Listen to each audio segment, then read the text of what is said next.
Hey guys, Tom here. Welcome to another episode of On the Road with Fraudio. This week we're going to pick up where we left off last week with a visit up to see our brilliant Agents Alive network. And we're going to look at things more from a client's perspective today. We're going to meet one of the agents, Adam. He'll talk us through the booking process and some of the things that you might want to consider if you want to book a band. If you like our videos, please subscribe to our channel, give the videos a like, and we'll keep you up to date with everything that happens in the world of Fraudio.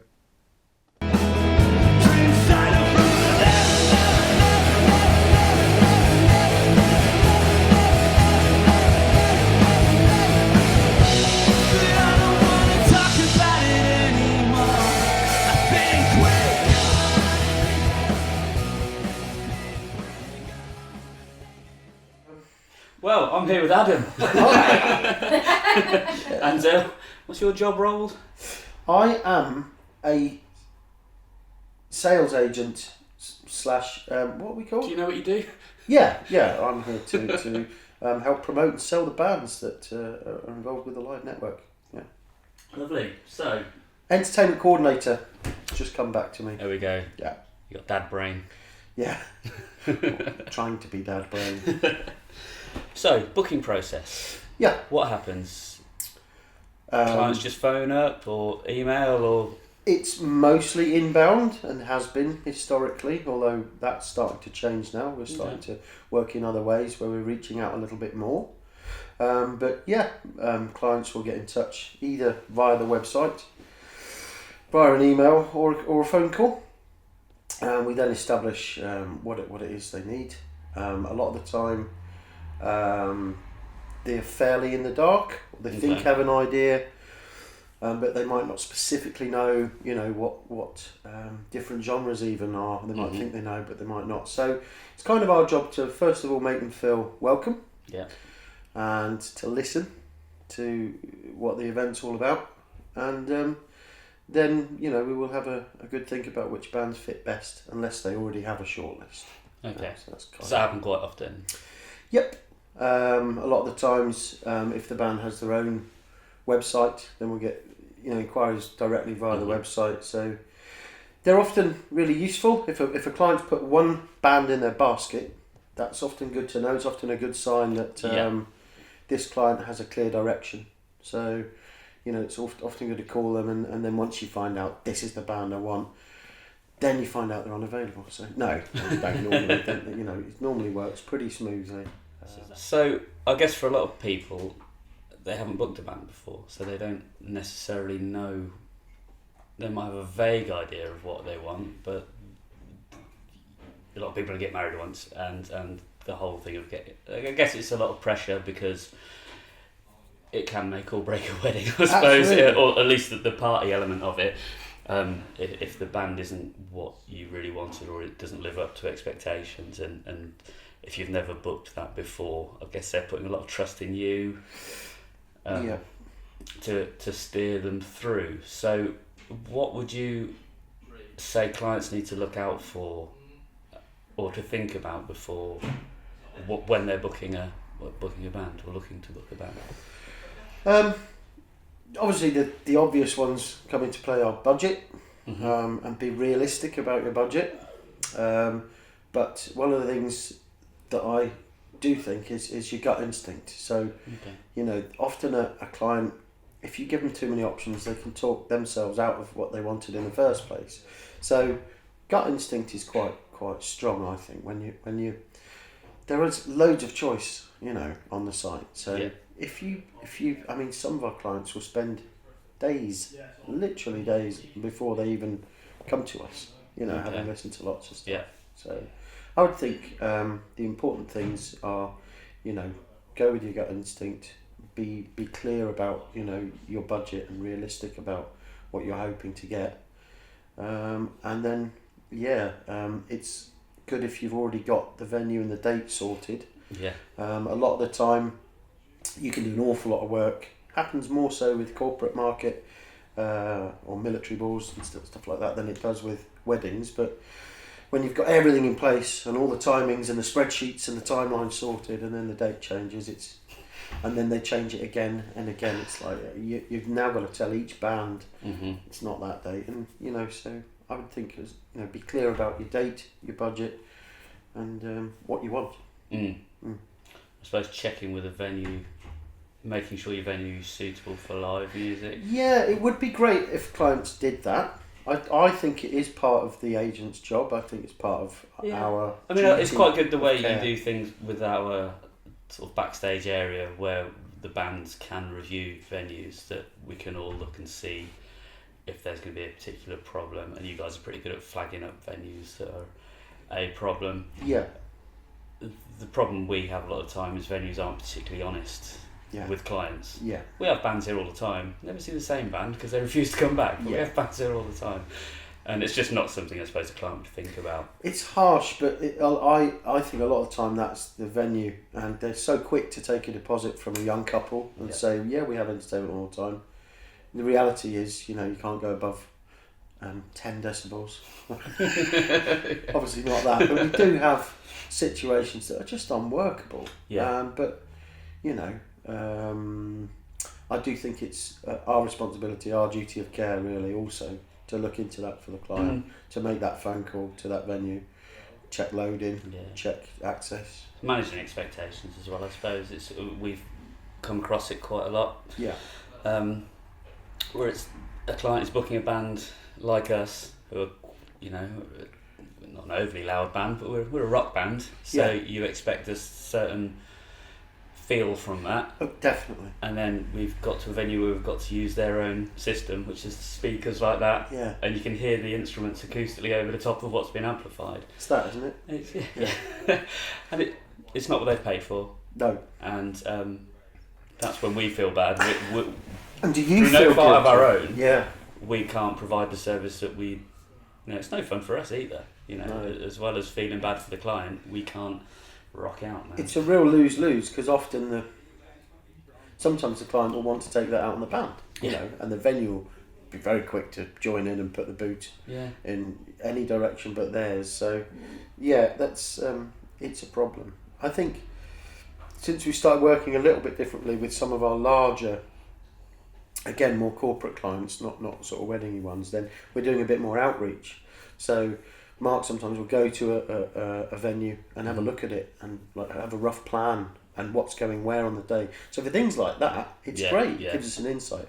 Obviously, we can't do that for every wedding up and down the country. So it does become really important that the client and and us work together to check the venue. Yeah, and that's why the review thing's really good for the bands to do, as long as bands are doing it.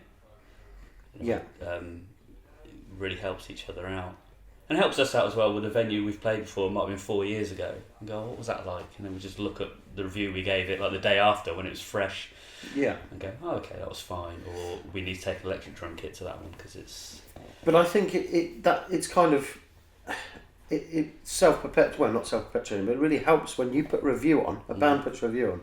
It encourages other bands to put their 10p's worth in, and that is how you get a really up-to-date and live angle of what a venue's like. So it's really good that you put reviews on, and I wish all bands did that, because, like I say, then there's almost a conversation, if you like, saying, well, we found this, but set up there is better. And and it's about keeping that community thing going. Like we were saying, it's good how everything is in-house here, and it's got a nice sort of family vibe to the place, and everybody's working together. So that's another aspect of it, if the bands can help each other out. Yeah. So bands, and if you're reviewing, don't just put stars and don't make any comments. That's well annoying. Yeah. Like it's got 3 stars, but doesn't tell you why. They just okay. Yeah, I mean they're not Probably really any Sparks doing that. Any use. Same with client reviews. If you just get stars, it doesn't really mean anything. And it's not personal to what happened. So be nice and lengthy on your reviews. Cool. So when do you also deal with, like, after the event, with feedback from the clients and stuff? Does that come to you? So again, we've changed the ways we do this a little bit over the years, but we would often get it's kind of done automatically, and it used to all go to Jim, but we get a heads up. Certainly if it's a negative review, we get a little heads up for that, and then we can look into it, but they're few and far between, really. And often you'll get from a client, oh, I couldn't work out how to log in or something like that. So they'll just email you, the band were fantastic. And then again, I think if you have time as a sales agent, as an entertainment coordinator, it's a good idea to phone that client back and say, oh, I'm really glad it went well. Can you elaborate a little on why they were great? Try and eke a bit more out. Because fantastic's a good word, but I'm sure that reviews are really important. Yeah. And it's not just a case of making them up and sticking, everything 5-star, wonderful all the time on. You're going to be suspect of that, aren't you? So it's really important that we get constant feedback on each band. So if you do get a bad review, do you then contact the band straight away, or does it depend what it is? Because we've never been contacted about that, and I'm highly suspicious. So that cupboard there, right? It's just full of bad reviews, but only full of bands. No, we'll have to edit that. We had one once where we had to give some money back because I think they paid for an early arrival, but like every road we went on was just gridlocked, and we were there. I think we were half an hour late, but we still set up within the time that we were allotted. So we were still set up on time, but we just arrived late, and then we lent them our PA to do all load of little extra things that weren't in the contract. We DJ'd for an hour afterwards, and then they still complained and asked for money back for the early arrival. Like, I was there DJing from an ironing board at 1 o'clock in the morning. Yeah. Go, we've made up for that. It's fine. Still wanted money back. So you go over and above, And did you get a review out of it? Can't remember. Because it's like, if we did, then it's nearly worth it, I suppose. Well, that's what. It's just a bit galling when you got extra miles, try and make up something that's completely out of your control. Yeah. Well, in a case like that, if it was down to communication on our part, then we'd normally look to try and help you out in some other way on the next booking or something like that. So as a band, always find out what the issue was. Ultimately, you've got to do what it says on the contract, and if that's what you're there to do. But if the client wants more on the night, then it's your call, and if you go over and above, then thanks. We always try to. I mean, if they want us to arrive a little bit early or something, as long as they're not taking the piss, it's like you don't mind doing it because chances are we're going to arrive early anyway. But if they want you to do the DJing and on an ironing board and then they put the iron down, that might be a step too far. Yeah. And Tom might do it. He looks like the kind of guy that likes ironing. But I can't stand it. I can't. Do you? No. I mean, I'm not one of these. Oh, I'm a man. I do all the cooking and I do the cleaning. I clean the bathrooms and the toilets, but I can't do ironing. I'm just no good at it. Clearly. Yeah. Glad we got that out there. Yeah, that's from YouTube Gold, that bit. Yeah. What about any horror stories? I don't know really. I think some of the things that happen are really funny. From an agent point of view, some of the horror stories are quite simple things like getting someone's name wrong. You get a name that's written. You've never seen that collection of letters before. You've got to phone that person and say, "Hi, Karanji Pante," and they'll say, "No, it's Harry." It's a Gaelic spelling. Down, sorry. Yeah. So, I mean, Siobhan's a classic one. One of our sales agents, who is not to be named, did the classic Siobhan, which is a good Star Wars name. Yes, but wasn't her name. Not great for the bride on that occasion. Siobhan. So yeah, things like that are tricky. And then, horror story or funny things, maybe not horror stories. So this morning, a client has sent one of our agents a clip of them singing a song. You haven't heard this yet. To their groom to be, and she sent the audio file in, and yeah, that's quite funny. Okay. But obviously, that's it's heartfelt, and that's not on one of our bookings, is it? I hope it is. I don't know. I'll have to check with I think we're busy on that day, whatever day that is. Yeah, I think actual horror stories are when things go wrong and they're hard to resolve and they're down to human error. But other than that, things like getting names wrong is quite a good one. I can't really think of any other horror stories off the top of my head. It's just such a tightly well-run ship. That is exactly why. Yeah, because we don't make mistakes. No. We are a live network. You leave that down to us. Yeah. We'll make all your mistakes for you. Yeah. Cool. Amen. Well, thanks for your time. Thank you, brother. There we go, guys. Hope you enjoyed that video. It's very short and sweet this week, but that's because we've been putting all our time into working on a new secret project, which we think you're going to like. It's very exciting, but we'll give you more information about that soon. Don't forget to subscribe to the channel, give the videos a like, and we look forward to seeing you next time on the Road with Fraudio. See you later.